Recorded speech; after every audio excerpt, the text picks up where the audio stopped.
सभी क्षेत्रों में हमें जनसंख्या के अनुपात में हिस्सेदारी चाहिए।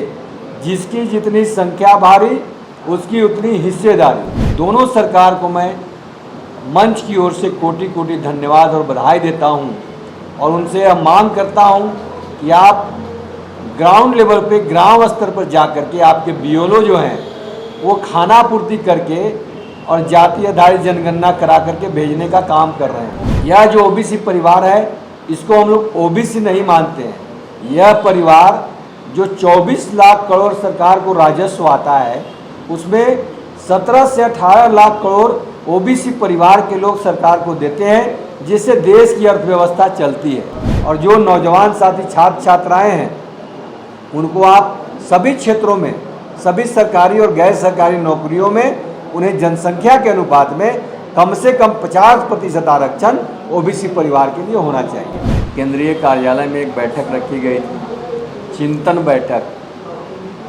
तो उस चिंतन बैठक में यह निर्णय लिया गया कि पूरे प्रदेश में, झारखंड प्रदेश में ओबीसी एकता अधिकार मंच का विस्तार होगा और सभी जिलों में जिला संयोजक कमेटी बना करके, पूरा सभी 24 जिला में हम लोग संयोजक कमेटी बना करके वहाँ पर बैठक करेंगे और उनको यह दायित्व दिया जाएगा कि जो हमारा ओबीसी का लड़ाई है उसको गांव-गांव तक पहुँचाने के लिए उनको हर एक प्रखंड में प्रखंड कमेटी बनाना है।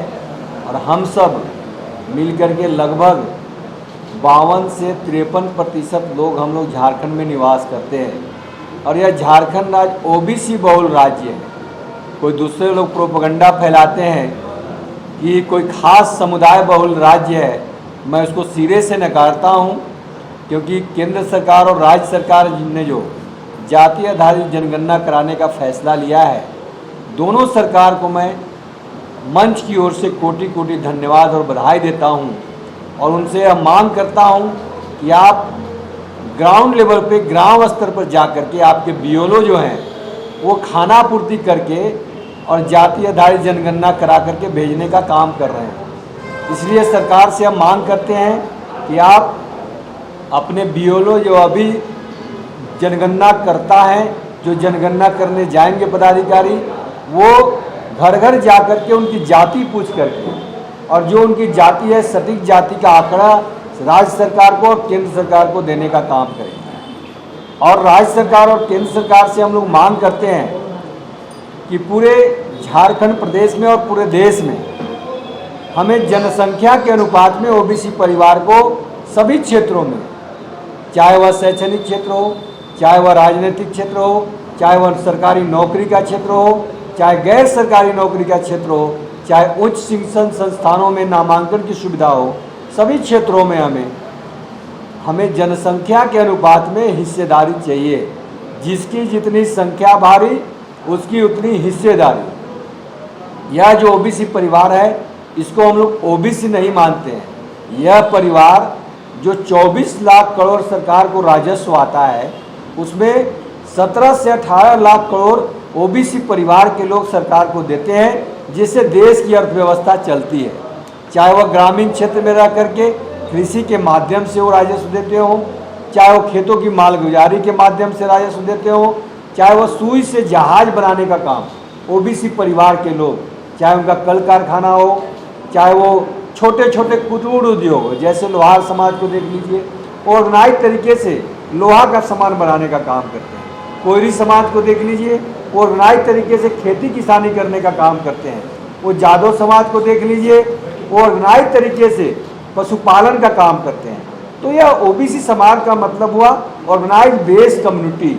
ये बहुत बड़ा समुदाय है। तो सरकार से हम मांग करते हैं कि आप इनके लिए अलग से कोष की व्यवस्था करिए। जो अति गरीब हैं या पिछड़े हैं या जो निर्धन हैं उनके लिए आप अलग से पिछड़ा कोष का व्यवस्था कीजिए, केंद्र में और राज्य में, दोनों जगहों पर। उनकी जो भी आर्थिक स्थिति है उसका आकलन करके और उनको सरकारी सहायता के माध्यम से बिना ब्याज उन्हें ऋण की उपलब्धता कराइए, ताकि वो अपना रोजगार, स्वरोजगार, अपना व्यापार कर सकें। और जो नौजवान साथी छात्र छात्राएं हैं उनको आप सभी क्षेत्रों में, सभी सरकारी और गैर सरकारी नौकरियों में उन्हें जनसंख्या के अनुपात में कम से कम 50% आरक्षण ओबीसी परिवार के लिए होना चाहिए। जो नौजवान साथी छात्र छात्राएं हैं उनको आप सभी क्षेत्रों में, सभी सरकारी और गैर सरकारी नौकरियों में उन्हें जनसंख्या के अनुपात में कम से कम 50% आरक्षण ओबीसी परिवार के लिए होना चाहिए। हमारी बच्चियों के लिए बहुत सारा जिला में हमारा आरक्षण शून्य कर दिया गया है। आधा जिला में हमारा आरक्षण जो नियोजन का है, जिला स्तर पे नियोजन, उसमें शून्य कर दिया गया है। उसको सरकार तत्काल अभी 27% लागू करे और 14% जो अभी हमारा सरकार जो दूसरी सरकार थी वो कर दी थी, उसको बढ़ा करके 27% अभी तत्काल, जब तक जनगणना नहीं हो जाता है उसके पहले सरकार 27% आरक्षण की व्यवस्था करे। और हम लोगों ने निर्णय लिया है कि पूरे प्रदेश में हम लोग सदस्यता अभियान की शुरुआत कर रहे हैं और उस सदस्यता अभियान के माध्यम से सभी ओबीसी परिवार के लोगों से आग्रह है, विनती है कि आप उससे जुड़िए और अपने ओबीसी परिवार का हक अधिकार की लड़ाई जहां बात आती है वहां एक मंच पर खड़े होकर के किसी भी राजनीतिक दल में रहिए, किसी भी राजनीतिक पार्टी में रहिए, किसी भी धर्म को मानिए। मैं उसके लिए परहेज करने नहीं बोलता हूँ, लेकिन जहां ओबीसी की लड़ाई की बात आए वहां 2 कदम उससे आगे बढ़ करके, उस झंडे से आगे बढ़ करके 2 कदम आगे उस ओबीसी का झंडा को बुलंद करिए, क्योंकि यह लड़ाई आपकी आने वाला पीढ़ी का लड़ाई है, ओबीसी की आने वाला पीढ़ी का लड़ाई है। जो बैठक किया गया है वो बैठक का मुख्य उद्देश्य था, कोई राजनीतिक संगठन नहीं है, सभी विचारधारा के लोग यहाँ उपस्थित हुए थे, पूरे प्रदेश से आए हैं और प्रदेश में ये संवाद और संदेश देने के लिए आज हम लोग चिंतन बैठक किए हैं कि हमारा जो संगठन है ओबीसी एकता अधिकार मंच कैसे सुदृढ़ और सबल होगा।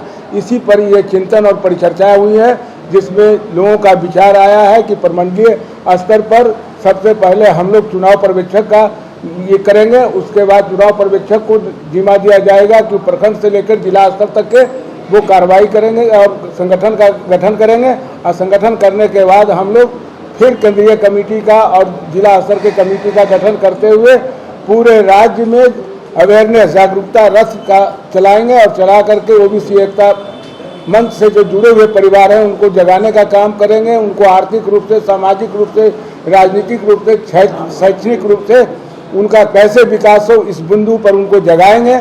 और जगा करके फिर जैसा कि हमारे केंद्रीय अध्यक्ष बताए हैं कि 2026 में लाखों की संख्या में हम लोग रांची में एक महासम्मेलन करके सरकार को ये बताना चाहेंगे कि ये किसी खास समुदाय का नहीं है, ये ओबीसी समाज का ये राज्य है और यहाँ ओबीसी समाज का ही राज्य पर राज्य करेगा।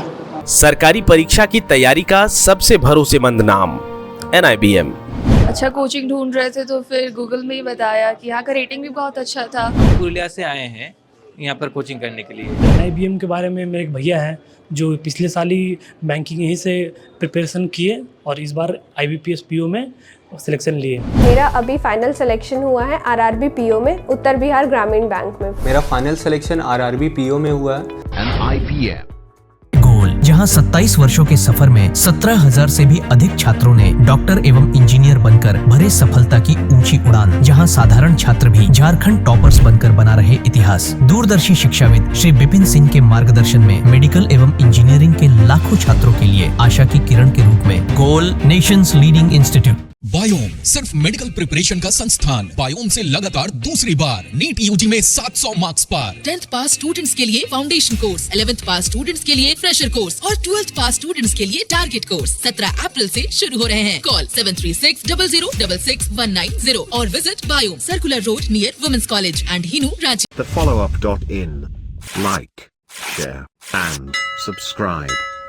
www.thefollowup.in